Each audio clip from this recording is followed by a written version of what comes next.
What is up, guys? It is Jed Wrestling here, back again with another video. The 1 year anniversary of my YouTube channel is today, and we have the Ultimate Edition Series 25 Finn Balor action figure. I've needed an updated Finn Balor for quite a while, and this one is very, very awesome. We're going to get into it right now, starting off first with the accessories. We're going to start off with the heads. This is the stern facial expression, and it's from the Elite 82 Finn Balor figure. That's the first time we ever saw this head sculpt, and it's really old as you can see. And I think they could have added like just a bit more beard onto the end of this because, like, you see this head sculpt, the smiling one. This one has like the updated beard length. This one doesn't, and the other one doesn't either. So that's kind of annoying. I'm not really a fan of that. But we're also seeing the gritted teeth facial expression. Another one I'm not really a fan of. We did see this on the Elite 111. And I think they use this as like a gritted teeth facial expression with the Demon Finn Balor's, and I just don't think it looks very good without the paint. Well, I'm not try to get a good focus on it here, but I just don't think the gritted teeth looks all that good without the demon face paint on it. But and he also doesn't have the updated beard length. But this one, this head sculpt does have the updated beard length. This is the smiling Finn Balor head sculpt, which is definitely going to work if you want like if you want like a baby face style of Finn Balor. You want him to be smiling. This is going to be perfect. He's got the updated beard length. He's got the smile. Really modern looking haircut. Really cool looking head sculpt for Finn Balor.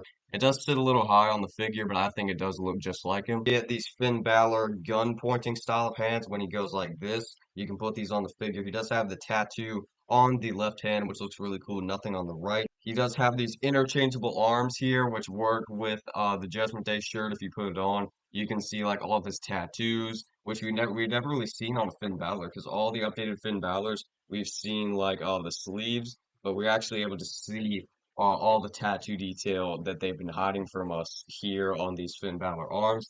And yeah, I do have the fisted interchangeable hands on these arms, and you can see that he does have the tattoo on the left hand as well. Nothing on the right, keeping it accurate. Really cool arms there. The mask for Finn Balor, because of course when he enters, he has like masks on a lot of the time. So this is like a fully purple mask with some skeleton logos on the front.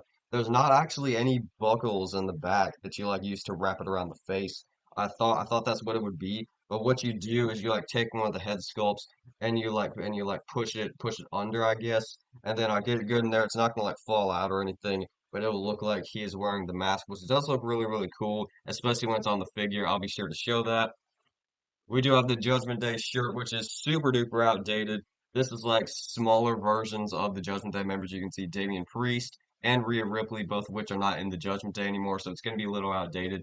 And then you also have the logos, which feature references to Damian Priest and Rhea Ripley as well. So not very updated, but certainly a pretty cool looking Judgment Day shirt. I like the decal with the tiny versions of the four members at the time of the Judgment Day. Pretty cool. And lastly, for the accessories, we are seeing the leather jacket. And unlike the Elite 107 jacket, this one does not have a hood, but it is a very similar material. And I was worried it was going to stain, but luckily it did not stain the figure. I had it on for a while just to test it, and it did not stain the figure, as far as I know, which is greatly appreciated. And this jacket definitely looks really, really cool. And I'm glad it doesn't have a hood, because that was an issue with my last Elite Finn Balor. The hood just really wouldn't stay down. This one is a lot better. Here is Finn Balor sporting my favorite head sculpt that comes with this figure. Smiling facial expression, but if you turn it around to the back, you can just definitely see that the head sits a little too high on this neck peg because you can actually see the neck peg a bit through there. I tried to push it down and it wouldn't really work. And even from the side, you can see that it does sit a little high. I guess from the front, it doesn't look too bad. And especially when you have the mask on, you can hardly tell that it is a little too high.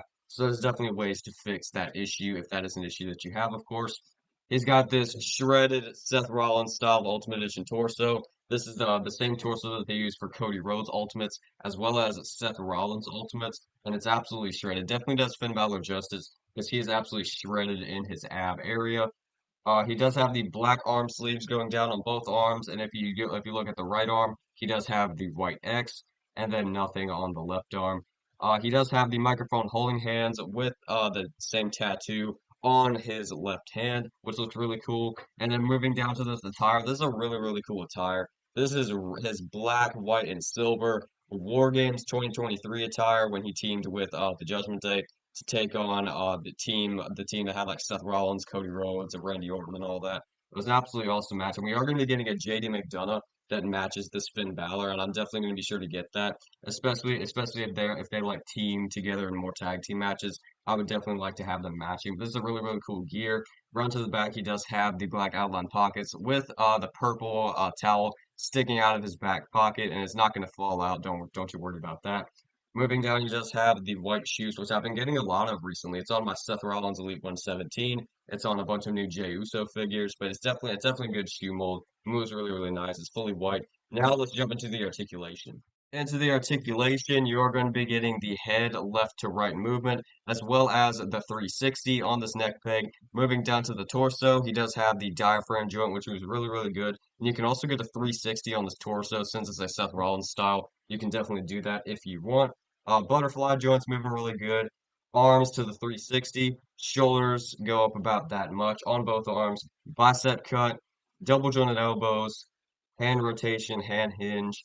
He's got the waist swivel. And he does have the drop down hips, which definitely allow for some really good posing for coup de graces and things like that. Legs move up about that much, and if you put the drop down hips, they're going to move up about that much, which is really really cool.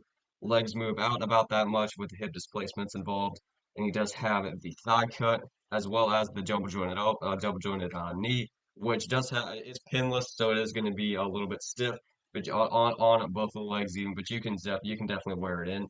He's got the boot cut, new style of ankle pivot, and finally the toe articulation at the bottom, as per the usual of the Ultimate Editions. Definitely some really good articulation on the Finn Balor, not stiff in any regard. Definitely feels like a quality figure. Well, we're gonna pop some accessories on it right now and see how he looks aesthetically. So I wanted to show you some of the different looks you can get with this Finn Balor because there's multiple different looks that you can achieve. You can have him in his wrestling gear when he's just not wearing any entrance gear, just has the full wrestling look.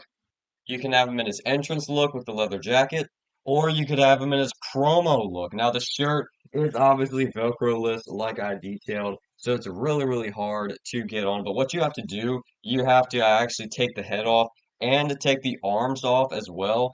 And then you like have to make sure the sleeve doesn't like go into the articulation while still putting the arm in. It's pretty hard to explain, and it's also pretty hard to do, honestly, but it's definitely doable and I managed to get the shirt on. It definitely looks really, really cool, especially with the added Undisputed Tag Team Championships, because it was around this time where when he wore this attire that he was teaming up with Damian Priest, and they had the Undisputed Tag Team Championships and all that before, WrestleMania. They split up the titles and all that. This is when they were carrying around two belts each, but it definitely looks really cool, and I am a fan of this Ultimate Edition Finn Balor a lot. For comparisons with the Ultimate Edition Series 25 Finn Balor, I do have him next to what I'm pretty sure is every other Finn Balor in my collection. You got a vintage Kmart exclusive basic that came with crowd sign. You got the SummerSlam 2016 Elite. You got the Elite 107 Judgment Day attire. And you got an old Top Picks basic, I'm pretty sure, with the blue, which looks pretty fresh. But when you look at the Elite 107, you can definitely see a considerable height difference between these two Finn Balors. And I always used to complain about the Elite 107, like, oh, this is way too short. This doesn't look like Finn Balor's actual height. I'm not sure what they did, but they definitely improved the height a lot on this Finn Balor. I didn't even notice that, but I'm really, really happy that they did it. Thank you, Mattel, for making this Ultimate Edition Series 25 Finn Balor awesome. And for another set of comparisons, I do have him next to his old Judgment Day brethren, Damian Priest, as well as his current Judgment Day brethren, Dominic Mysterio, who's of course our current Intercontinental Champion. I do think that Finn Balor could turn on Dominic Mysterio pretty soon here. Maybe go after the Intercontinental title, maybe like turn face or something. I think that would be really, really cool. That has been my review on the Ultimate Edition Series 25 Finn Balor. I think this is a really, really nice figure. Out of 10, I'm probably going to give it a 9.5. The only thing holding it back from a 10 is these other head sculpts. I do wish that these had the updated beard length on them, but alas, that is not the case, unfortunately. They are just the same old repeat head sculpts, but the head sculpt that's on the figure definitely saves it for me. And this is a really, really awesome figure to pose, a really awesome figure to have. There's a lot of stuff you can do with it, and I'm very happy with this Ultimate Edition Series 25 Finn Balor could be the best Finn Balor non-painted figure of all time. Like when you're talking like non-demon painted, this is probably definitely the best Finn Balor figure that you can get. Highly recommend it. But yes, Jed Wrestling out.